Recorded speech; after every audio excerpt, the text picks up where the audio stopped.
everyone, and thank you for coming along today. It's a great pleasure to be here in Indonesia and have the opportunity to speak with you, and congratulations to you on having been awarded an Australia Awards scholarship. I think it's a fantastic opportunity and something that will take you further in the future.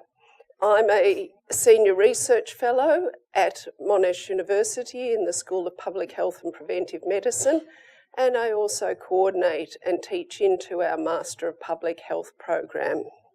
So the topic I'm talking about today is public health and clinical research, foundations for informing a productive and healthy society. So as you see as we go through this, it does impact on many disciplines and many sectors of society. So moving on to today's lecture in earnest really is public health needs of countries and societies really change over time. The public health and the health workforce in government, industry, non-government organisations and in other sectors needs data. It needs knowledge and skills to assess priorities and to inform practice in order for societies to be more productive and healthier. So in today's lectures, what I want to do is look at a comparison of countries and regions on some health statistics, some health indicators and some health system factors, and then consider some of the research tools that we have available in the field that I work most in, which is public health, and also in clinical research, and then look at some more specific examples of health-related projects that we've undertaken in our school to see how these are applied in practice to address particular problems. So what is public health? Public health is more about populations and subgroups of populations. Well-known definition of public health is that it has been defined as an organised activity of society to promote, to protect, to improve, and where necessary to restore the health of individuals, groups, or the entire population. The term public health can describe a concept, a social institution, or a set of scientific and professional disciplines and technologies, and a form of practice. So it can mean different things. So some of the characteristics of public health are that it focuses on populations rather than individuals, and the actions directed in public health are directed towards populations or subpopulations rather than specific individuals. Improving the health of populations, it also means that the health inequities in populations, those between rich and poorer people or people that are more affected by one disease rather than others, have to be addressed to improve the overall health of populations. And there's also a focus on prevention rather than just treating disease. There's a focus on preventing disease. Public health also recognises that there's wider determinants of health. You can see here that at the centre, there's some factors that are inherent to individuals, and these often can't be changed. That's the age of an individual, their sex, constitutional factors such as genetic factors. But then surrounding those are individual lifestyle factors, whether the person takes exercise or drinks or smokes, what their dietary factors are. Then there's social and community networks. And then there's their living and working conditions. And then there's even more general social and economic factors, cultural and environmental conditions that all affect a person's health. So it's not just up to an individual how their health is determined. At a global level, the World Health Organization, you've probably heard of this, is one of the organisations that monitors the health at a big level. The World Health Organization set some Millennium Development Goals for goals to be achieved in 2015. These have now been extended out to further development goals for, I think it's 2030. And these are essentially goals for countries to work towards to achieve. For example, measles immunisation coverage. births attended by skilled health personnel, various summaries of status and trends, and then region and country charts. This is how they present these various indicators. Then there's highlighted topics that they look at from time to time. One of these in the latest report was putting an end to preventable maternal mortality. How are countries and regions tracking against this? Another is rising childhood obesity, time to act. How are countries travelling in relation to childhood obesity, which is an emerging problem across the world? They also have a list of global health indicators, such as life expectancy and mortality, cause-specific mortality and morbidity, selected infectious diseases that are considered important, such as meningitis. Then there's health service coverage, risk factors, how many adults smoke in a population, health system factors, how many doctors, how many nurses there are in a population, health expenditure, how much does each country spend in relation to its gross domestic product on healthcare, how much of the public and private sector spending on health is distributed in that way, and then they look at various health measures of health inequalities. So there's a whole lot of indicators that are used at a global level to measure population health. So now we might look at a little bit of data in relation to this. So this looks at life expectancy at birth for men and women in 2012. And what we can see here is that there's a gradient of health. For higher income countries, there is greater life expectancy at birth, and also for men compared to women, there's lower life expectancy. I don't know if this comes as a surprise to any of you, but it's been fairly well established. Now, when we look here at this graph, we can see that years gained in life expectancy by different groupings of income countries. In the lower income countries, there's been greater years of life gained compared to higher income countries. So relatively, there's been larger gains in life expectancy in lower income countries. And there's been a lot done in many countries to address health gains. There's also been, this looks at the gaps in life expectancy in women and men, and we can see that these data are used to monitor trends over time. This picture is quite interesting in that it shows the World Health Global Burden of Disease study. I don't know if you've heard of this. This looks at what is contributing to the major causes of disease globally. I've put the data here for 2000 and 2012. And if we look first at 2012, we can see that the major causes of disease, ischemic heart disease is the major contributor to the burden of disease in 2012. Then lower respiratory infections, stroke, preterm birth complications, diarrheal diseases, chronic obstructive pulmonary disease, HIV/AIDS, road injury, mental health in depressive disorders, and birth asphyxia and birth trauma. So they're the top 10. The next slide shows how these have changed over time. And what it also shows is these are communicable diseases and these are non-communicable diseases. So we won't go through one by one, but what you can see in this pattern of this is that in 1990, many of the top ones were communicable diseases. In 2013, the pattern is changing and the top ones are now non-communicable diseases. So it's important to notice that the pattern of disease is changing over time on a global scale. In a different way, the transition of countries away from what they call the Millennium Development Goals, which are the communicable disease patterns that the World Health Organization was aiming to treat through the Millennium Development Goals, through to more non-communicable diseases. Now, Indonesia is in this group of countries here, OECD countries, predominantly are in these groups of countries. African countries and some South American countries are predominantly up here. Now, I spoke earlier a little bit about watching the rising childhood obesity. You can see here this shows the pattern of childhood obesity increasing globally from 1990 through to 2012.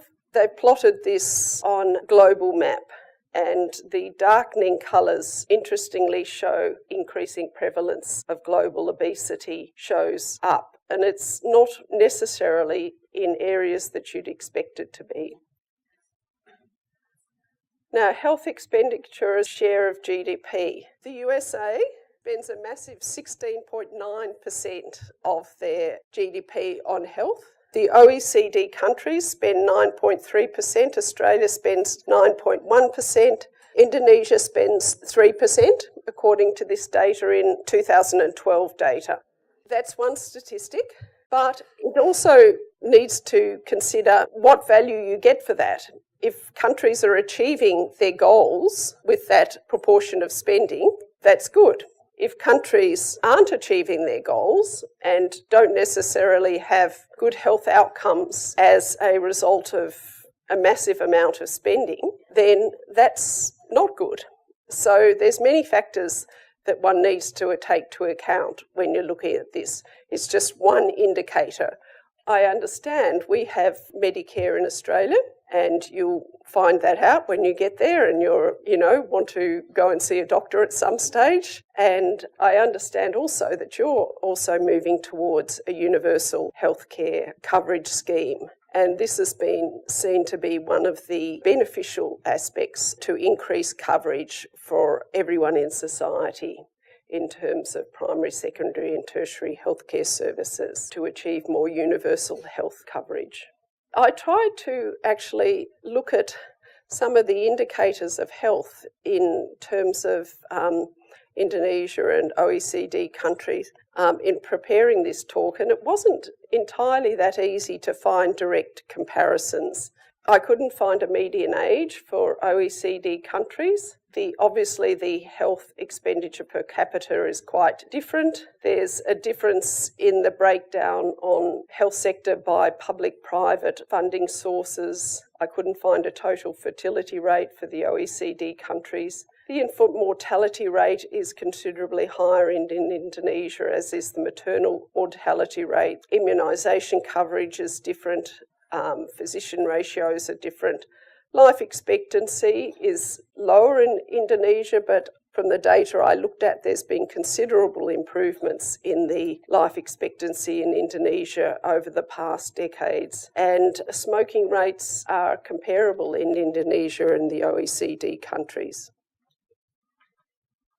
So we've looked here at some of the data that's been used in assess priorities for a country. In Australia, we have a National Health and Medical Research Council that looks every 3 years, I think it is, every 3 or every 5 years at priority areas for Australia to look at health, and you may well have something in the Indonesian Ministry of Health that sets priorities for health status. These are the ones for 2013 to 2015 for the NHMRC. Again, musculoskeletal disorders, asthma, cancer control, cardiovascular disease and stroke. Dementia is an increasing problem with the ageing of society. Diabetes, injury prevention and control, mental health and obesity.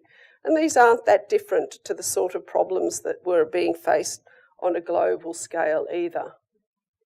The sort of tools that we can use in public health to start thinking about how these problems are addressed. This is just an analogy between I've used previously when you talk about the tools that you can use in practice as a range of strategies to help solve public health problems. So we use epidemiology and biostatistics, demography to study patterns of disease, health policy, health promotion and evaluation strategies, communication strategies, social and behavioural theory and practices, and also public health policy and law and ethics and the practice of research. And what's important in public health to realise, it's very much an interdisciplinary approach, so that all these issues in public health aren't solved just by single people or single disciplines. In these examples that I'll show, require many disciplines to work together. It also requires sectors to work together, such as education, transport, housing, social and community services, healthcare, business and economics and the politics join together to help solve problems at a national and a regional level. There's been some work done on recognising, what has been achieved and how these achievements had come about. And it's often that sustained work over a period of time, not just over 3 or 5 years. It's usually sustained work over 5, 10, 20 years to implement change and then to monitor that change. We've had some success in public health in the area of HIV and AIDS prevention, in developing a national immunisation schedule, in tobacco control, and in a national Medicare and pharmaceutical benefits scheme. So what I thought I'd do now is give some examples of research that we've undertaken in our School of Public Health and Preventive Medicine, where we've used the sort of research tools and public health principles and practice to address specific problems. And this is some work I've been specifically involved in myself around health and well-being in war veterans, and specifically psychological health and well-being in Australian Gulf War veterans that we studied both 10 years and then 20 years after deployment. So what's been recognised is that exposure to combat and other wartime experiences can have psychological and physical health effects, but very much less is known about the longer-term psychological health effects post-deployment. And so Australia deployed a contingent of Australian Defence Force personnel to the 1991 Gulf War following the invasion by Iraq of Kuwait as part of a larger multinational force. And we undertook a study of these deployed personnel. So this was a cohort study. You may know a cohort study is a study where you have a control group or a exposed group. In this case, it was the Gulf War veterans, and then a comparison group who aren't exposed, and we got a randomly sampled group of Defence Force personnel who could have been deployed but weren't, and matched them on military service factors such as their rank and their service type and age, whether they were male or female. And then we studied them first in 2000 and to 2003, and they had a physical health assessment and blood tests and a psychological health interview. We then followed them up in more recently and undertook a further psychological health assessment and self-report questionnaire. And the aim was to assess the longer-term psychological health and well-being of Australian Gulf War veterans compared with a military comparison group, to assess their current prevalence of psychological disorders, including depression, post-traumatic stress disorder and alcohol use disorders, and to look at whether they had a higher level of incidence or persistence of these disorders and what factors might be contributing to the risk of those disorders. So we undertook a psychological health telephone interview. We also, using an instrument called the Composite International Diagnostic Interview, to study their psychological disorders, including post-traumatic stress disorder, major depression and alcohol use disorders. We administered a postal questionnaire with various instruments, and then we also linked to national databases to look at their health service use and their pharmaceutical use. And we defined whether they had the condition at follow-up. If they had it at baseline and follow-up, they were considered a persistent case, or if they had it at baseline and didn't have it at follow-up, it was a remitted case. Or if they didn't have it at baseline and then they had it at follow-up, they were considered an incident case. So here is what we found in relation to current depression, and we used 3 different measures. We used the CIDI, which is probably the gold standard for assessing psychological disorders, but we also used doctor-diagnosed self-reported depression in the past 12 months, and we also looked at whether they'd been prescribed antidepressant medication based on our linkage, and that's data linkage with the national data sets through the Pharmaceutical Benefit Scheme. And we found that this was the only measure that showed an increased use of antidepressant medications in the Gulf War veterans, so that was increased. However, when we looked at post-traumatic stress disorder in the Gulf War veterans, we found that based on all measures, the CIDI defined post-traumatic stress disorder, the doctor-diagnosed, and also another measure to define post-traumatic stress disorder called the PCL, we found that Gulf War veterans had consistently higher prevalence of post-traumatic stress disorder at follow-up compared to the comparison group. This is a bit complicated to be explaining, but basically it's showing that these relative risks mean that the risk of PTSD in the Gulf War veterans compared to the comparison group was higher. Also, this shows that this incidence over time was higher in the Gulf War veterans compared to the comparison group.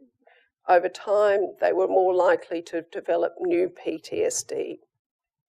So in summary, in relation to this study, this was a 20-year follow-up of veterans. So it's a long-term follow-up of people, and it's the first one in the world to follow up people over this period of time. Most people didn't have a psychological disorder, 75%. So most people were healthy psychologically.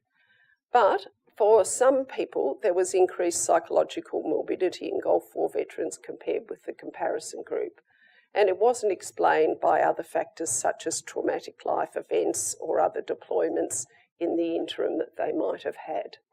These sort of findings have broader implications for military personnel. There were a lot of veterans deployed to the Gulf War veterans. Australia had a relatively small deployment, but the US and the British had much larger deployments into the hundreds of thousands.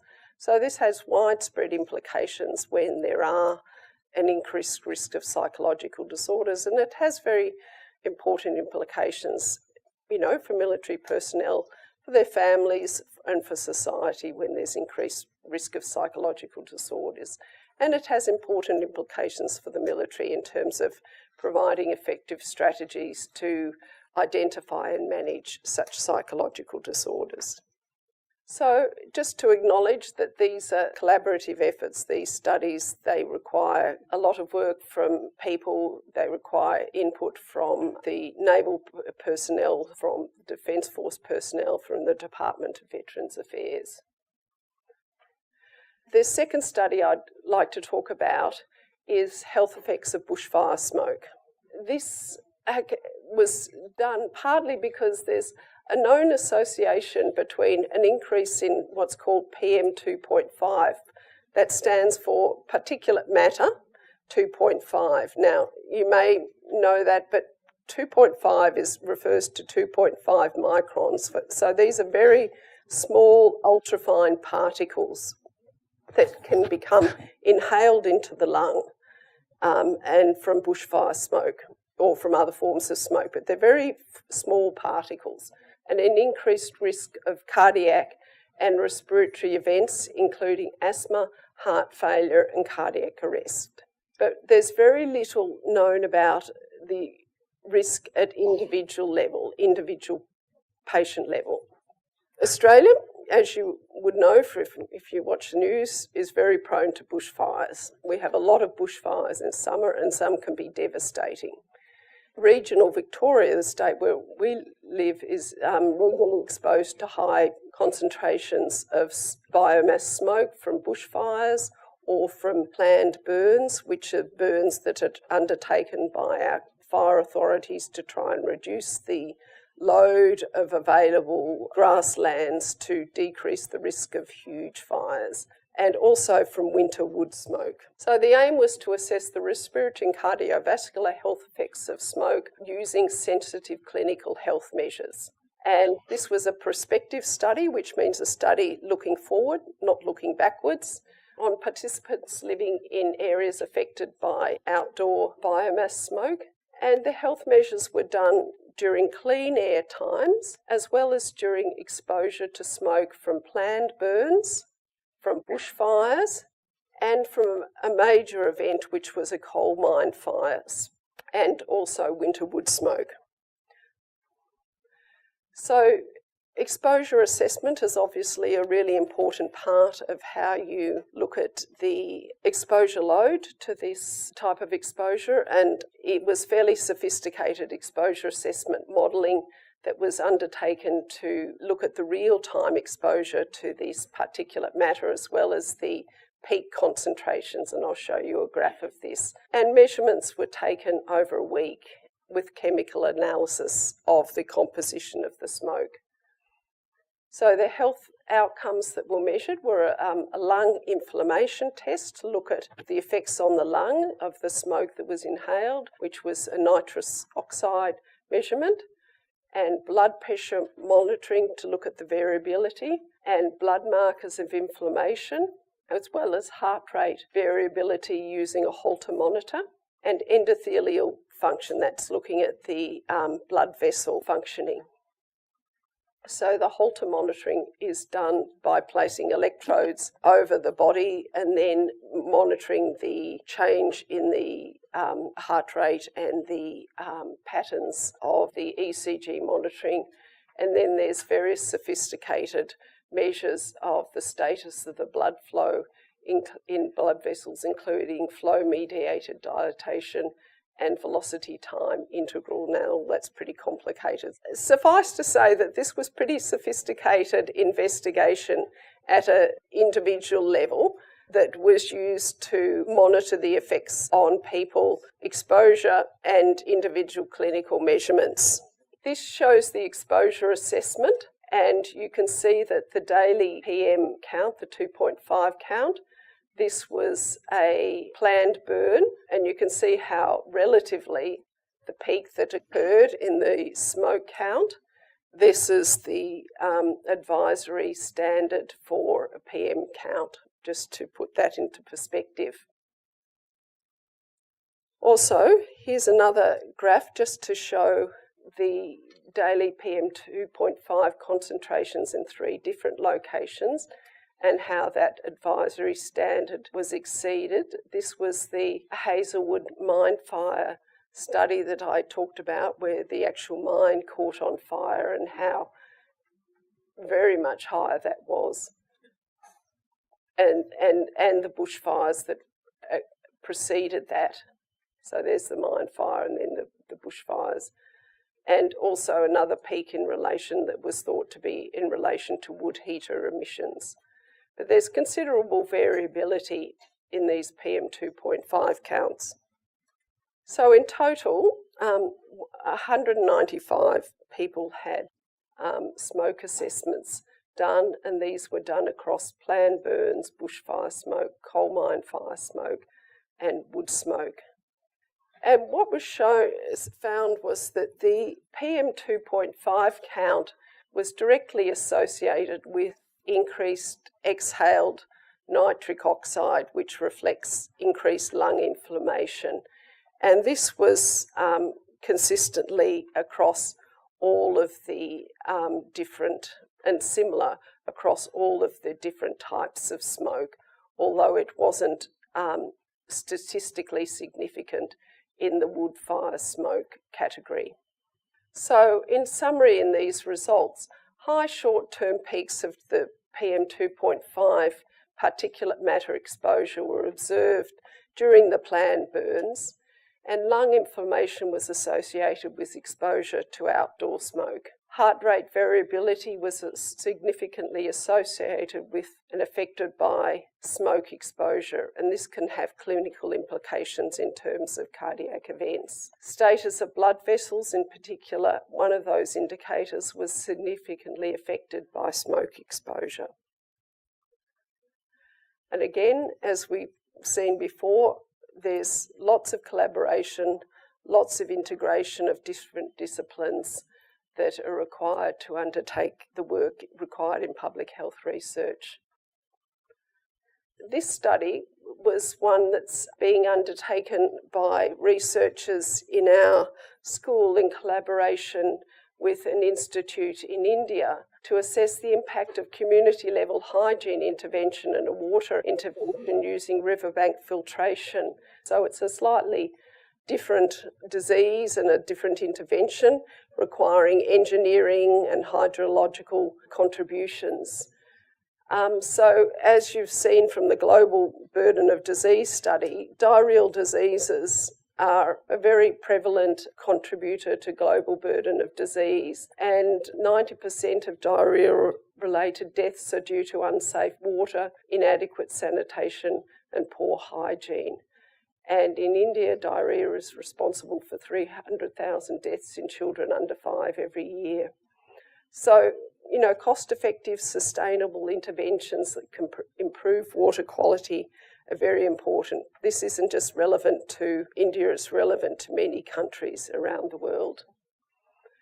So this is the riverbank filtration technology, filters out water from the river using the sediment that's naturally occurring there, and then the water is pumped up through a well. So what has been, so you could say, well, why not just do it? Put it in there. If you think it's going to work, put it in there. But what is important really is to know that it does work, and to know, is it cost effective? Is the water quality improved? So what's been put in place is a trial to assess this, and it's a designed trial to look through 4 rural villages in India and to look at different interventions and to compare those interventions. And the interventions are a hygiene education program involving face-to-face and via education and via posters on tanks and in houses. Then interventions using increased water quantity, and then another intervention using improved water quality. And it's been funded by a National Health and Medical Research Council project grant, which I referred to, that overarching body in Australia that sets priorities for research and health priorities, but it also funds a lot of research within Australia and funds research to help projects internationally.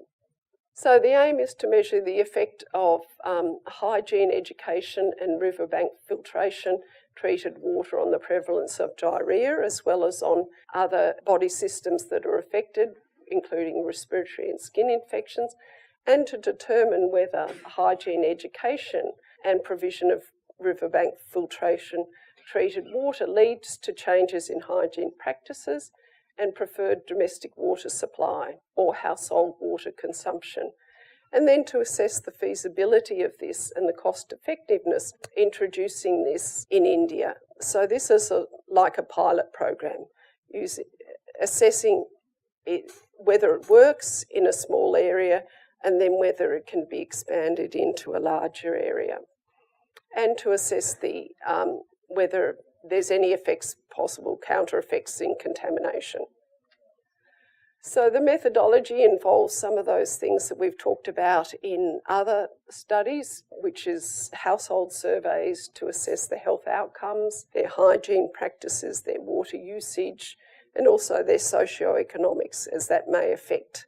And then to do the exposure assessment, which is really the water quality testing. And this is the area in India that the project's being undertaken in. And again, you can see that there's study collaborators in this project. So Monash University, the Energy and Research Institute in India, and a University of Rhode Island. road trauma in Victoria.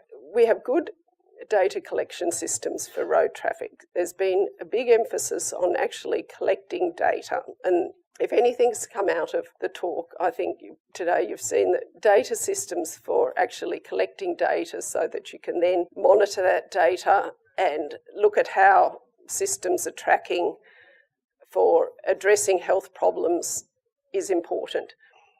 Here you can see the average annual change from, this is our states, New South Wales, Victoria, that's where I live, but these are the states and territories of Australia. The average annual change, the negative signs show that they're all going in the right direction, and that's the change between 1999 to 2010. These graphs shows the road traffic fatalities, so that's deaths by road traffic users. Now this is all road users, so again this is 2000 to 2011, so road traffic users, all of them is going down. Then we have the next one is drivers. That's also gone down. There are some smaller proportions of the road users that are fairly static. We have a lot more cyclists on the road, and there's also concern that pedestrians on the road, even though they're relatively small, are not going down in terms of fatalities. This is looking at a different group, and this shows that the hospitalisations for major trauma are increasing, but what it also shows is that the deaths for all deaths have increased, so that the improvements in treatment for major trauma are having an effect, so that people are surviving longer. Now that can have the other balance in that you need to monitor is how well are those people surviving, what are their outcomes in terms of quality of life, functioning, return to work, etc. But it does show that people are surviving better. It also shows, this slide shows that the adjusted odds of mortality for hospitalised road-related trauma is going down. The odds of dying decreasing. Severe head injuries. Now this is also another good indicator and showing that the movement is in the right direction. Ratios showing going in the downward direction. So there's some good, this is a good news story. There's still room for improvement, but the indicators are all going in the right direction. I think this is a really interesting slide, and I'll just take you through some of this. This is the number of deaths from road trauma in Australia, this shaded grey area. And what this plots out is some of the public health initiatives that have been introduced to address road trauma in Australia. And what we can see here is that this was way back here, the introduction of seatbelts. Then we had random breathalyzer testing introduced here. Then we've got bicycle helmet wearing was introduced here. Alcohol interlocking devices for cars, for repeat offenders. Then we've got further down here, graduated licensing for young drivers. So all along the way, new measures have been introduced to help improve the road trauma.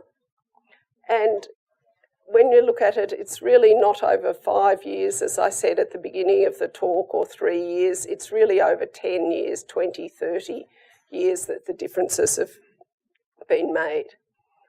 So just going back to what we talked about again, a really broad range of disciplines are involved in this sort of research. And it's these sort of disciplines that you need to seek out and think about to make an effect in your discipline, whether it's health, medicine, engineering, law. What are the disciplines that you need to know something about?